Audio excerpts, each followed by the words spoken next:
हे दोस्तों नमस्कार। एक बार फिर से स्वागत है आपके अपने YouTube चैनल देव जी के ट्रिक्स में। तो दोस्तों हम यहाँ पर डेली की तरह यहाँ पर 3 बजे लेखपाल का मॉडल पेपर सॉल्व करने वाले हैं, जो कि ये डेली क्लास आपकी होती है और निर्धारित समय पर होती है। इसके पहले भी हमने लेखपाल के जो ग्रामीण परिवेश है, यूपी जीके है, जीके करंट अफेयर है, आपकी हिस्ट्री, पॉलिटी, ज्योग्राफी सभी की पीडीएफ बनी, जो आपकी प्लेलिस्ट है वो आपकी बनी हुई है। तो प्लेलिस्ट के माध्यम से अदर वीडियो भी आप लोग देख सकते हैं। तो चलिए स्टार्ट करते हैं। गुड आफ्टरनून सभी को, जय हिंद सभी को, जय हिंद। चलिए रेडी, स्टार्ट किया जाए। चलिए तो स्टार्ट करते हैं। यहाँ पर देख सकते हैं गद्यांश दिया गया है, और आज का जो गद्यांश है वो आपका भक्ति का से रिलेटेड है, सूरदास जी के बारे में, जो कि अगर हम गद्यांश ना भी पढ़ाएं तो भी इसके बारे में या कह सकते हैं कि इस गद्यांश के बारे में जितने भी क्वेश्चन होंगे वो आसानी से आप लोग यहाँ पर सॉल्व कर सकते हैं। तो चलिए हम लोग यहाँ पर इसके क्वेश्चन सॉल्व करेंगे। यहाँ पर देखिए क्वेश्चन दिया गया है, सूरदास जी कौन से काल के संत कवि हैं। चलिए बताइएगा, सूरदास जी कौन से काल के संत कवि हैं। तो अभी देखा आपने लिखा था कि भक्ति काल से रिलेटेड है, वैसे भी आप लोगों ने हमेशा पढ़ा है कि सूरदास जी हैं वो भक्ति काल से हैं। अगला क्वेश्चन आपसे यहाँ पर दिया गया है, निम्नलिखित रचनाओं में से कौन सी रचना सूरदास जी की नहीं है। सूरदास जी की नहीं है तो देखो इनकी यहाँ 3 महत्वपूर्ण रचनाएं, जैसे आपका सूर सारावली, सूर सागर और आपकी साहित्य लहरी, ये है ना। यहाँ पर रामायणी इनकी नहीं है, तो ऑप्शन क्या हो जाएगा आपका, ए नंबर राइट हो जाएगा। आगे बढ़ते हैं। क्वेश्चन दिया गया है, निम्नलिखित में से कौन सा वाक्य सही दिया गया है। यहाँ पर देखो दिया गया है, श्री राम 14 वर्ष के बाद वन से वापस लौटे। वन से लौटे, देखो यहाँ पर ये वाला, क्योंकि यहाँ पर वापस है, वापस है, वापस है, और लौटना ऑलरेडी है, तो दोनों चीज़ को वह यूज नहीं किया सकता है, अर्थात वापस का और लौटना दोनों एक साथ नहीं होंगे। इस कारण से ऑप्शन डी वाला देखिए कि श्री राम 14 वर्ष के बाद वन से वापस लौटे, वन से लौटे, ये वाला राइट हो जाएगा। ठीक है, चलिए आगे बढ़ते हैं। क्वेश्चन आपसे अगला पूछा गया है, वागेश्वरी का पर्यायवाची शब्द इनमें से क्या है। चलिए वागेश्वरी का पर्यायवाची शब्द इनमें से क्या है। वागेश्वरी होता है शारदा का, किसका होता है, शारदा का। इसका जो ऑप्शन बनेगा वो आपका बी नंबर इसका राइट हो जाएगा। आगे बढ़ते हैं। क्वेश्चन आपसे दिया गया है, बैलगाड़ी में समास कौन सा है। बैलगाड़ी, तो इसे हम लोग बोलेंगे बैल के लिए गाड़ी। क्या, बैल के लिए गाड़ी। और के लिए शब्द क्या है, ये विभक्ति है, और जिस समास में विभक्ति का प्रयोग हो जाता है वो आपका होता है कौन सा, आपका तत्पुरुष समास हो जाता है। तो ऑप्शन क्या बनेगा, डी नंबर जिसका आ रहा है बिल्कुल राइट हो जाएगा। आगे बढ़ते हैं। क्वेश्चन आपसे अगला पूछा गया है, उपाहन शब्द किसका पर्यायवाची है। उपाहन किसे कहा जाता है। चलिए उपाहन का पर्यायवाची क्या है, तो उपाहन बोला जाता है जूता को। याद रखिएगा कि जूता को ही हम लोग उपाहन भी बोला जाता है। ठीक है, 6 का ऑप्शन बने आपका ए नंबर। आगे बढ़ते हैं। क्वेश्चन दिया गया है, सूक्ष्म का विलोम शब्द इनमें से क्या है। सूक्ष्म का विलोम इनमें से क्या हो जाएगा। सूक्ष्म मतलब बहुत जो छोटा छोटा होता है, तो इसका विलोम हो जाएगा क्या, जो थोड़ा सा बड़ा बड़ा हो, अर्थात जिसे बोलते हैं स्थूल।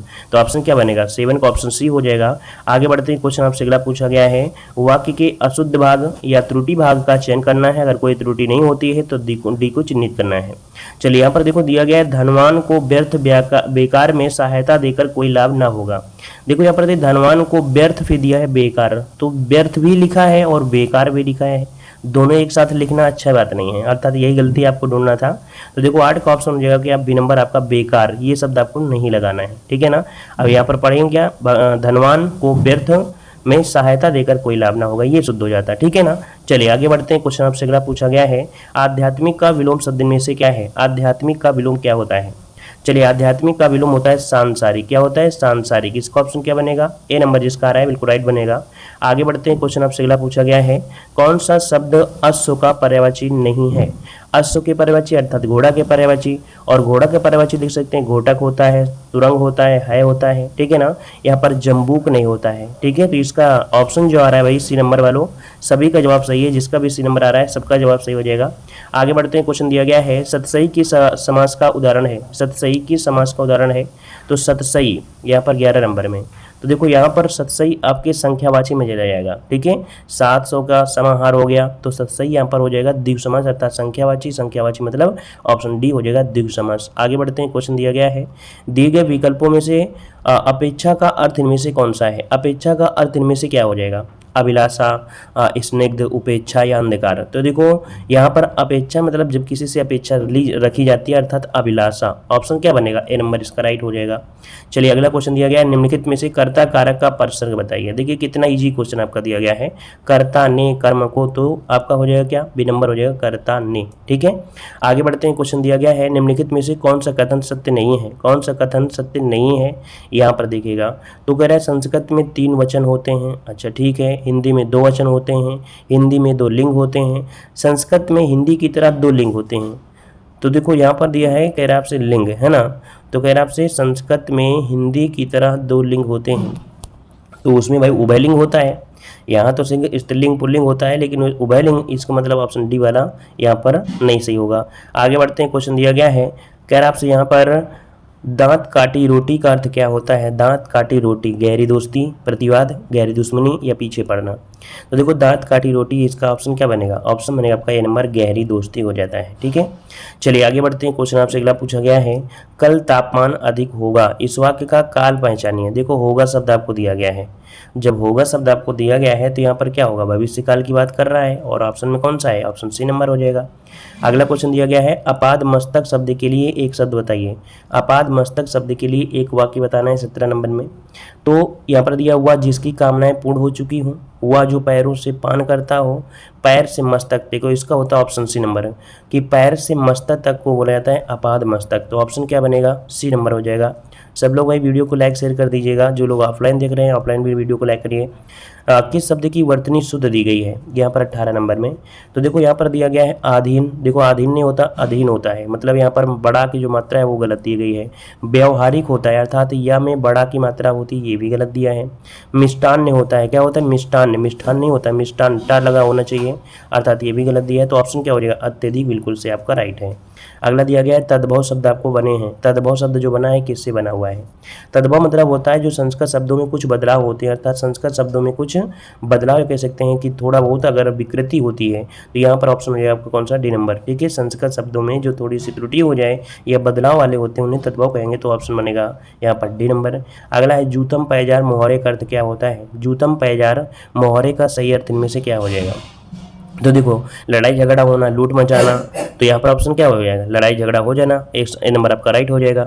अगला है, सावन हरे न भादों सूखे, लोकोक्ति का अर्थ क्या हो जाएगा, सावन हरे न भादों सूखे। सावन में, तो देखो जब कभी सावन यहाँ पर दिया हो तो कभी लोकोक्ति पूछे तो ऑप्शन में सावन वाला नहीं लगाना है, ठीक है ना। अब यहाँ पर देखिए, असंभव बात या सदा एक सीधा सा, तो ऑप्शन बनेगा डी नंबर, सदा एक सीधा सा। ठीक है, आगे बढ़ते हैं। क्वेश्चन दिया गया है, भगवान शब्द का स्त्रीलिंग आपको बताना है। भगवान का स्त्रीलिंग क्या होता है, कई बार आपको बताया है। तो भगवान क्या होता है, भगवती होता है। क्या होता है भाई, भगवती। यहाँ पर जिसकी ऑप्शन आ रहा है बी नंबर, आपका राइट हो जाएगा, बी नंबर। अगला क्वेश्चन दिया है, आकाश को चूमने वाला। आकाश को चूमने वाले के लिए क्या बोलते हैं, ऊंचाई बोलते हैं, आकाश चुंबी बोलते हैं, गगन चुंबी बोलते हैं। क्या बनेगा यहाँ पर, इसका जवाब आप सभी लोग देंगे, वो भी कमेंट बॉक्स में दीजिएगा कि आकाश को चूमने वाले को क्या कहते हैं। ठीक है, इसको कमेंट बॉक्स में सबको करना है। चलिए अगला है, पुनर्जन्म का संधिविच्छेद क्या हो जाएगा। पुनर्जन्म देखिए, रा उड़ा हुआ है, हमने कई बार आपको बताया है, जब रा उड़ा होता है तो रा का हटा देते हैं और इसके यहाँ पर विसर्ग लगा देते हैं, तो आपका बनेगा क्या, पुनः धन जन्म, पुनः धन जन्म। ऑप्शन क्या बनेगा, यहाँ पर सी हो जाएगा। अगला है, कौन सा शब्द आपका तत्सम नहीं है। तो देखो यहाँ पर पार्श्व, मतलब इसमें रा उड़ा है, ये तो तत्सम है। पाषाण दिया है, देखो सा है तो सा, इसका मतलब ये भी पाषाण आपका, ये भी हो जाएगा। अगला यहाँ पर दिया है पीटक और यहाँ पर पाहुना, तो यहाँ पर 25 का ऑप्शन जो बनेगा वो क्या हो जाएगा, पाहुना हो जाएगा। तो आपका जवाब जो बना वो कौन हो गया, सी नंबर हो गया। आगे बढ़ते हैं, क्वेश्चन आपसे अगला पूछा गया, कह रहे हैं निम्न में से कौन सा भाग राज्य नीति निदेशक सिद्धांतों से संबंधित है। तो राज्य नीति निदेशक सिद्धांतों से संबंधित है, यहाँ पर कौन सा भाग है, 51 नंबर में ऑप्शन देना है। तो देखो आपको आर्टिकल बताया गया होगा कि आर्टिकल नंबर आपके 36 से लेके यहाँ पर 51 तक जो आपके हैं राज्य के नीति निदेशक सिद्धांत आपके हैं, जो कि आपके भाग 4 में दिए गए हैं। तो भाग 4 कहाँ पर है, यहाँ पर भाग 4 हो जाएगा, बी नंबर यहाँ पर राइट हो जाएगा। काफ़ी लोग यहाँ पर आपका दे रहे हैं कितना, तो डी दे रहे हैं, तो ये तो भाई आपका 6 हो जाएगा भाग। ये कितना लिखा है, 6 हो जाएगा। तो भाई लिखा कितना है, 4 होना चाहिए ना, तो 4 कौन सा लिखा है, रोमन अंकों में ये तो सही लिखा है ना। चलिए आगे बढ़ते हैं। क्वेश्चन दिया गया है कि काली मिट्टी को मिट्टी के नाम से भी जाना जाता है। जो आपकी काली मिट्टी है इसको किस मिट्टी के नाम से जानते हैं। यहाँ पर देखिए, इसे काली मिट्टी को हम लोग जानते हैं रेगुर मिट्टी, है ना, रेगुर मिट्टी, जो कि ऑप्शन आपका बी हो जाएगा, जो कि कपास की खेती के लिए सबसे महत्वपूर्ण है और आपके महाराष्ट्र वाले क्षेत्र में पाई जाती है। महाराष्ट्र में काली मिट्टी का विस्तार आपका अधिक है। अगला क्वेश्चन दिया गया है कि जलियांवाला बाग हत्याकांड निम्नलिखित में से किस तारीख से जुड़ा हुआ है। जलियांवाला बाग हत्याकांड निम्नलिखित में से किस तारीख से जुड़ा हुआ है, यहाँ पर 53 का जवाब दीजिएगा। तो देखो आपको पता है कि 13 अप्रैल 1919 को क्या था, वैसाखी का शुभ दिन था। कब? 13 अप्रैल 1919 को वैसाखी का शुभ दिन था और बाग में शांतिपूर्ण विरोध के लिए कई लोग इकट्ठा हुए थे। जनरल डायल ने भीड़ पर गोली चला दिया था, है ना। तो मतलब आपका आंसर क्या हो जाएगा? यहाँ पर आंसर आपका हो जाएगा कौन सा भी? 13 अप्रैल 1919, ये नंबर राइट हो जाएगा। ठीक है, 13 अप्रैल, हाँ ठीक है, ये नंबर आपका राइट हो जाएगा। अगला क्वेश्चन दिया है, निम्न में से किसने वर्ष 2020 का पुलित्जर पुरस्कार जीता है? वर्ष 2020 का पुलित्जर पुरस्कार जो दिया गया है वो किसे दिया गया है? तो चलिए यहाँ पर 54 का जवाब देना है। आपका आंसर राइट क्या हो जाएगा? 54 नंबर। चलिए देखिए 54 का भी ऑप्शन आप पर आ रहे हैं और आपका ऑप्शन बनेगा यहाँ पर डी नंबर। यहाँ पर उपरोक्त सभी अर्थात तो मुख्तार खान, यासीनदार और आपकी चन्नी आनंद, इन तीनों लोगों को यहाँ पर दिया गया है, याद रखिएगा। और यहाँ पर आगे बढ़ते हैं, क्वेश्चन दिया है कि खाद्य ऊर्जा को कैसे मापा जाता है? खाद्य ऊर्जा को कैसे मापा जाता है? मीटर से, किलोवाट से, कैलोरी से या किलोग्राम से मापते हैं? यहाँ पर आपका आंसर राइट क्या होगा 55 नंबर में? तो देखिए 55 का ऑप्शन सी हो जाएगा कि खाद्य ऊर्जा को हम लोग कैलोरी से मापते हैं। किससे? कैलोरी से मापते हैं। तो ऑप्शन क्या हो जाएगा? यहाँ पर सी नंबर राइट हो जाएगा। ठीक है, क्लियर है। कभी कभी एग्जाम में पूछा जाता है 1 किलो कैलोरी बराबर कितने जूल होता है? तो 4.18 किलो जूल होता है। ठीक है, चलिए आगे बढ़ते हैं। क्वेश्चन दिया गया है, निम्नलिखित में से कौन सा बेरोजगारी का प्रभाव नहीं है? कौन सा बेरोजगारी का प्रभाव नहीं है? चलिए 56 का आंसर को लॉक करना है। 56 का आंसर यहाँ पर राइट क्या हो जाएगा? चलिए भाई फटाफट जवाब दीजिएगा। यहाँ पर आपका सही आंसर राइट क्या बनेगा 56 नंबर में?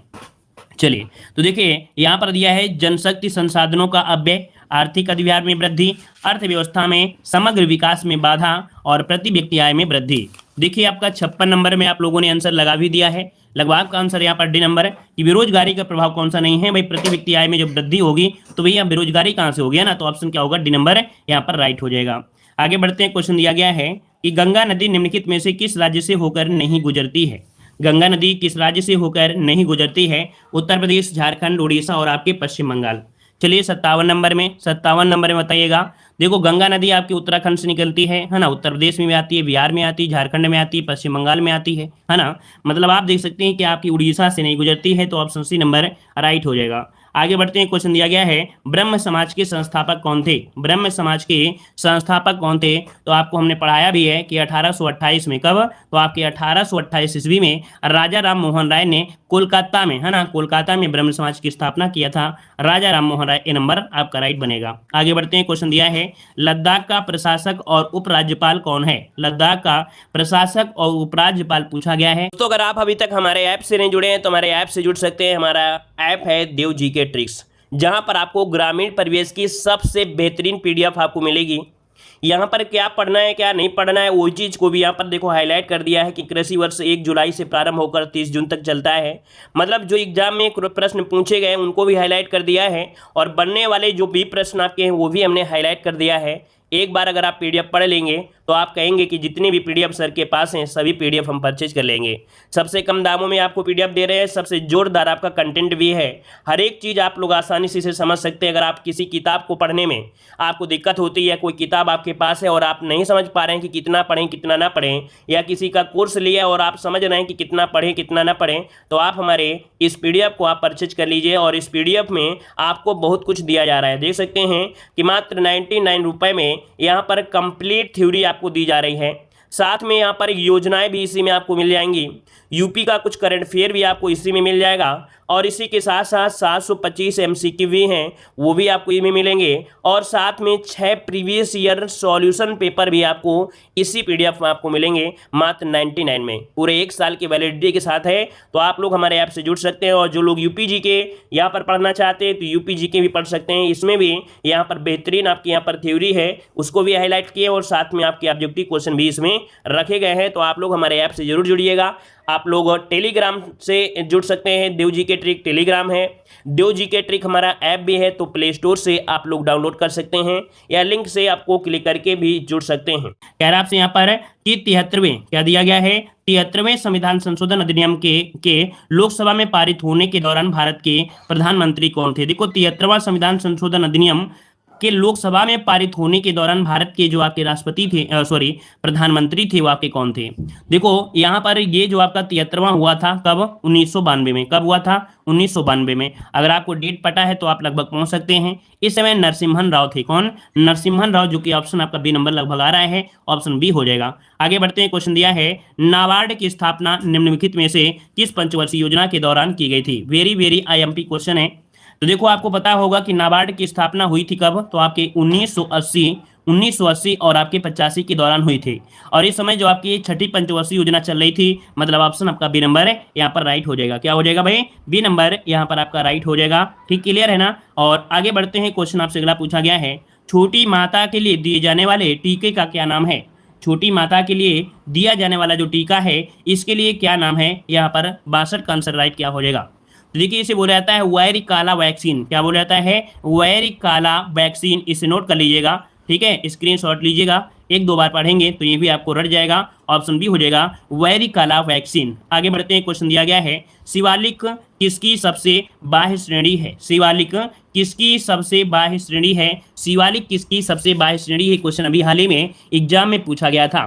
तो देखिए आपका आंसर हो जाएगा ये हिमालय की सबसे बाह्य श्रेणी है, जो कि आपकी शिवालिक श्रेणियां हैं। ए नंबर हो जाएगा। ठीक है ना? पटके ने बताना है, यहाँ पर शिवालिक बताना है। अगला क्वेश्चन दिया गया है यार आपसे कि 78 ईस्वी में शक युग की शुरुआत किसने की थी, जिसका उपयोग आज भी भारत सरकार द्वारा किया जाता है? देख सकते हैं काफ़ी कुछ लोग ऐसे भी जुड़े हैं जो लोग सिर्फ क्या होते हैं कि अपने आप को एडवांस समझने के लिए क्वेश्चन अभी दिखा भी नहीं है उसके आंसर देने शुरू हो गए हैं। अभी क्वेश्चन दिखा भी नहीं है लेकिन आंसर भी दिख रहे हैं। ऐसे लोगों क्या होते हैं? देश के होनहार बालक होते हैं। ठीक है, चलिए यहाँ पर देखिए आपका आंसर कौन सा हो जाएगा भाई? तो आपका 64 का आंसर यहाँ पर बन जाएगा। 64 का आंसर बी, ये आपके कनिष्क थे। देखो आपको पता है 78 ईस्वी है ना, क्या हो जाएगा? कनिष्क का आपका आंसर राइट हो जाएगा। आगे बढ़ते हैं। क्वेश्चन आपसे दिया है भारत में कितने राज्यों में द्विसदनी विधायिका है? भारत में कितने राज्यों में द्विसदनी जो व्यवस्थापिका है वो कहाँ पर है? तो चलिए द्विसदनी जो विधायिका है वो कितने राज्यों में है? तो देखो पहले आपका जम्मू कश्मीर में भी हुआ करता था, लेकिन जम्मू कश्मीर से हट गया है। तो अब आपके कितने बच्चे हैं? तो आपके 6 बच्चे हैं। तो ऑप्शन क्या जाएगा? यहाँ पर सी नंबर हो जाएगा 6। नेक्स्ट क्वेश्चन दिया है मानव विकास सूचकांक की गणना करते समय निम्न में से किस सूचकांक पर विचार नहीं किया जाता है? अगर आपको मानव विकास सूचकांक की गणना करना है तो इसके लिए क्या होता है कि यहाँ पर जीवन प्रत्याशा अर्थात उनको जीवन कितने दिनों तक उनका जीवन है, शिक्षा क्या है और आपकी आय क्या है, लेकिन आवास का कोई भी ऐसे रिलेशन नहीं होता है। तो ऑप्शन आपका सी नंबर राइट हो जाएगा। ठीक है, आगे बढ़ते हैं। क्वेश्चन दिया है कि अलेक्जेंडर फ्लेमिंगो की खोज के लिए जाना जाता है। तो अलेक्जेंडर फ्लेमिंग को जाना जाता है किसकी खोज के लिए?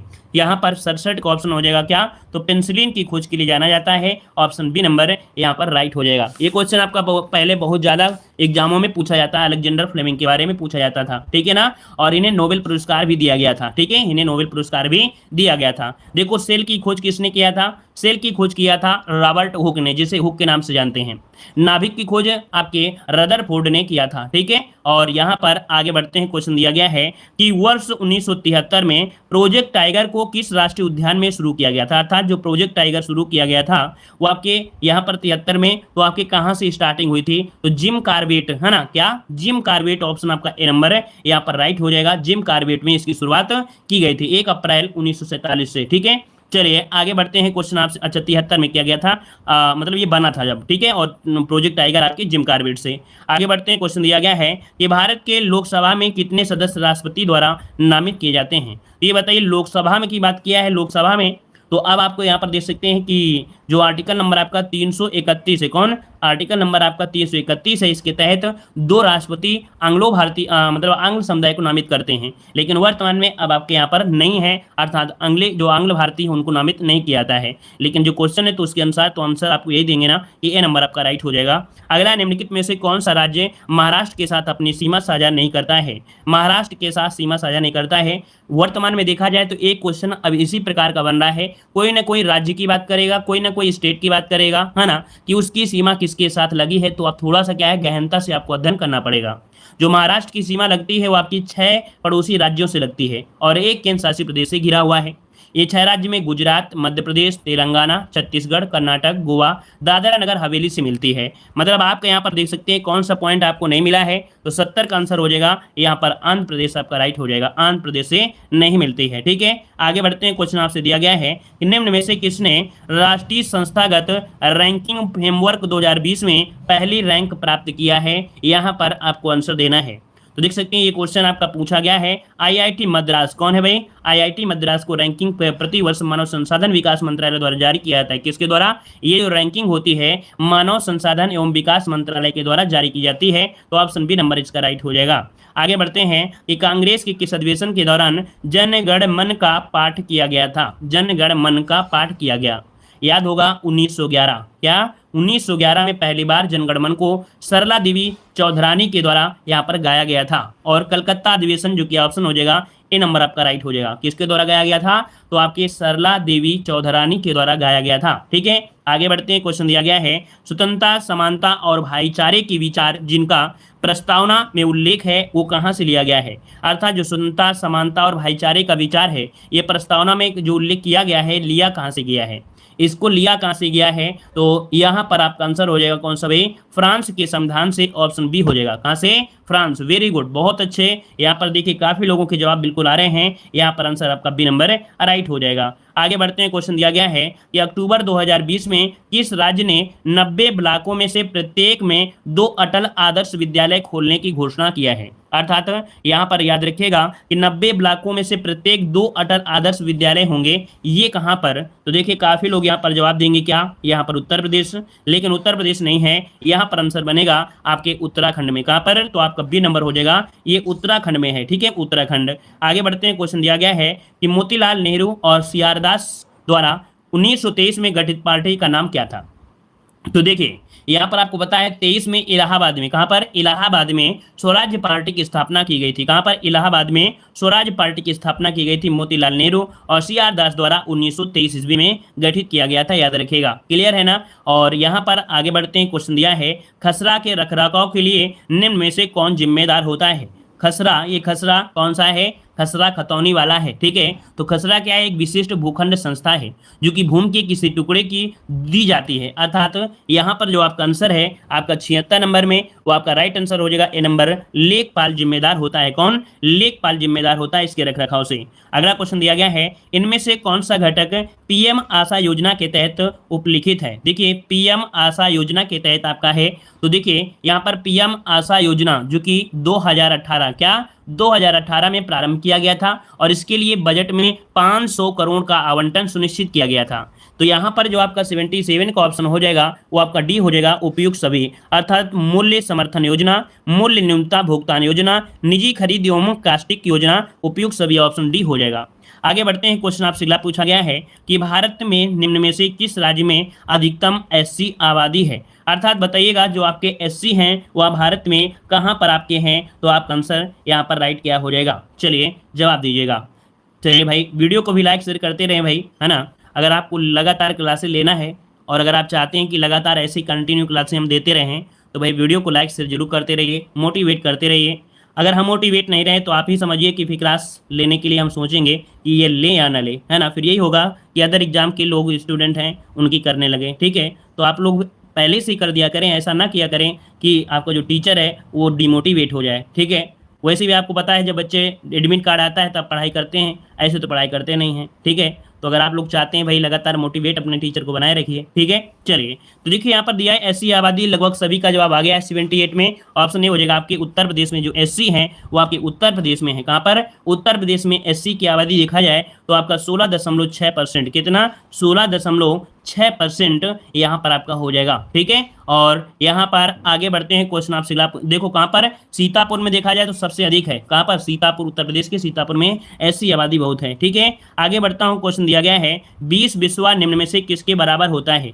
20 बिस्वा किसके बराबर होता है? यहाँ पर आपका आंसर देना है। तो देखिए 20 बिस्वा होता है किसके बराबर? तो यहाँ पर आपका आंसर हो जाएगा कौन सा भाई? तो आपका आंसर हो जाएगा 1 बीघा या 2 बीघा। तो 1 बीघा होता है ना, यहाँ पर 20 बिस्वा बराबर 1 बीघा होता है, तो आंसर क्या बनेगा, ये नंबर आपका राइट हो जाएगा। ठीक है, अगला क्वेश्चन दिया है निम्न में से उचित प्राथमिकता क्रम क्या होगा। 80 नंबर में यहाँ पर आंसर को लॉक करना है, आपका आंसर क्या हो जाएगा। तो देखो सबसे पहले ग्राम स्तर में ग्राम सभा है ना, फिर यहाँ पर ब्लॉक स्तर पर आपकी पंचायत समिति, इसके बाद जिला स्तर में जिला परिषद, मतलब ऑप्शन जो हो जाएगा वहां पर आपका आंसर हो जाएगा सी नंबर राइट हो जाएगा। आगे बढ़ते हैं, क्वेश्चन दिया है उत्तर प्रदेश का राज्य पक्षी निम्न में से कौन सा है। उत्तर प्रदेश का राज्य पक्षी निम्न में से कौन सा है। चलिए 81 का आंसर को लॉक करना है। तो देखिए यहाँ पर राज्य पक्षी पूछा है, तो आपका आंसर हो जाएगा कौन सा, सारस अर्थात क्रेन हो जाएगा, है ना, क्रेन हो जाएगा, सारस या क्रेन हो जाएगा।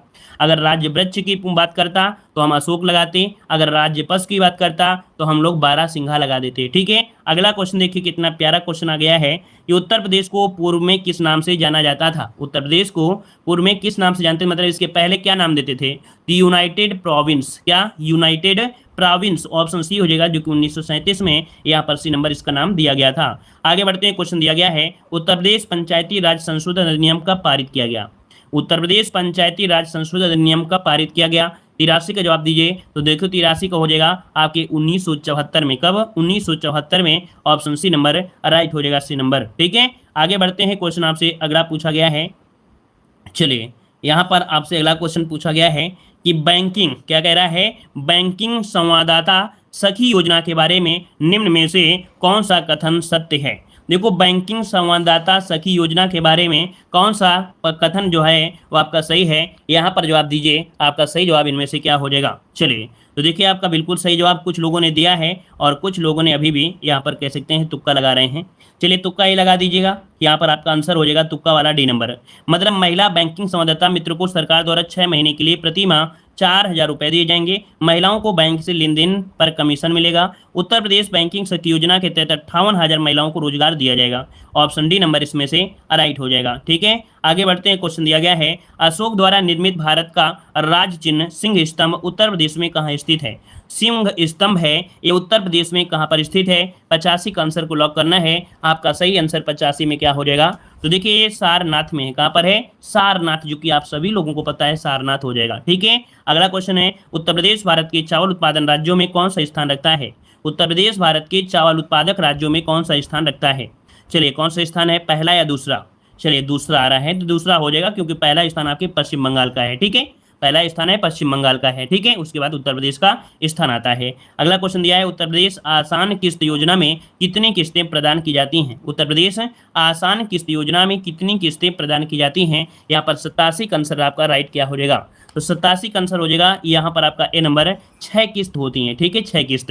ये यूपी आसान किस्त योजना शुरुआत की गई थी कब। यूपी आसान किस्त योजना शुरुआत की गई थी 1 फरवरी 2020 को। 1 फरवरी 2020 को ये प्रारंभ की गई थी। इसके अंतर्गत किसान अपने बकाया ट्यूबवेल बिजली बिल का भुगतान 6 आसान किस्तों में कर सकते हैं। अर्थात जो ट्यूबवेल का बिजली बिल भुगतान है उसे 6 आसान किस्तों में भुगतान कर सकते हैं।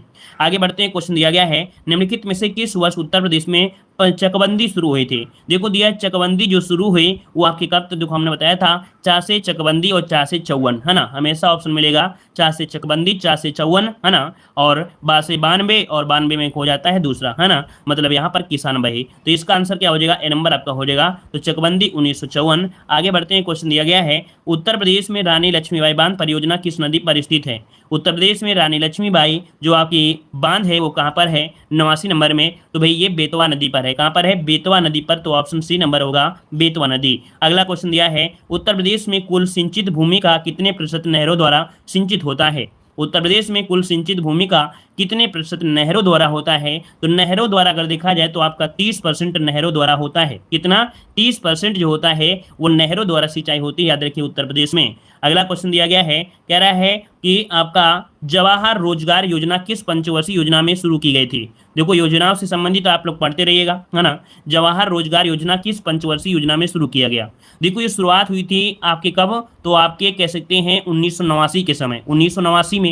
और 1989 की अगर बात करते हैं तो इस समय आपकी 7वीं पंचवर्षीय योजना चल रही थी। कौन सी, 7वीं पंचवर्षीय योजना चल रही थी, याद रखिएगा। ठीक है, राजीव गांधी सरकार द्वारा इस योजना की शुरुआत की गई थी। किसके द्वारा, राजीव गांधी सरकार के द्वारा इसकी शुरुआत की गई थी, डी नंबर।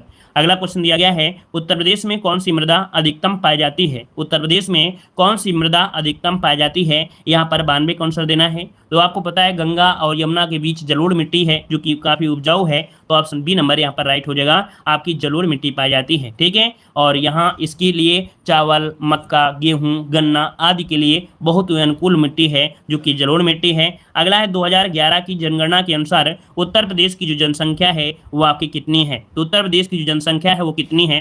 तो लगभग बोलते हैं 20 करोड़। मतलब यहाँ पर देखो 19 वाला है कोई, 19, 98, 12, 341, ऑप्शन डी नंबर इसका राइट होगा, डी नंबर राइट हो जाएगा। ठीक है, चलिए आगे बढ़ते हैं। क्वेश्चन दिया गया है, उत्तर प्रदेश का कौन सा नगर ताला उद्योग के लिए जाना जाता है? ताला उद्योग के लिए जानते हैं, यहाँ पर आपका आंसर क्या हो जाएगा? तो देखिए 94 का आंसर हो जाएगा अलीगढ़। अलीगढ़ है, ताले के लिए जाना जाता है, ऑप्शन बी नंबर आपका राइट हो जाएगा। अगला क्वेश्चन दिया है, भारत में शुरू किया गया पहला स्वरोजगार कार्यक्रम का कौन सा था? भारत में शुरू किया गया पहला स्वरोजगार कार्यक्रम इनमें से कौन था? तो देखिए सबसे पहला जो शुरुआत किया गया था स्वर्ण जयंती ग्राम स्वरोजगार योजना। कब? तो आपके 1999, 1 अप्रैल 1999 में यहाँ पर शुरू किया गया था स्वर्ण जयंती ग्राम स्वरोजगार योजना। तो आपका आंसर यहाँ पर ए नंबर है, यहाँ पर राइट हो जाएगा। वर्तमान में इसको किस नाम से जानते हैं? तो वर्तमान में इसे राष्ट्रीय ग्रामीण आजीविका मिशन के रूप में जाना जाता है। याद रखिएगा, इसे वर्तमान में राष्ट्रीय ग्रामीण आजीविका मिशन के रूप में जाना जाता है इसे। तो ऑप्शन ए नंबर आपका राइट बनेगा। आगे बढ़ते हैं, क्वेश्चन आपसे अगला पूछा गया है, उत्तर प्रदेश में दिया सलाई उद्योग का प्रमुख केंद्र है वो आपका कौन सा है? तो देखो बासे बरेली है ना, बोलते हैं जल गए भर गए, तो आपका बासे बरेली, ये दिया सलाई कहाँ पर? तो बरेली इसका मुख्य केंद्र है, ऑप्शन आपका बी हो जाएगा। अगला क्वेश्चन दिया है, उत्तर प्रदेश का प्रमुख लोकगीत इनमें से कौन हो जाएगा? तो बताइए उत्तर प्रदेश का प्रमुख लोकगीत आपका कौन हो जाएगा?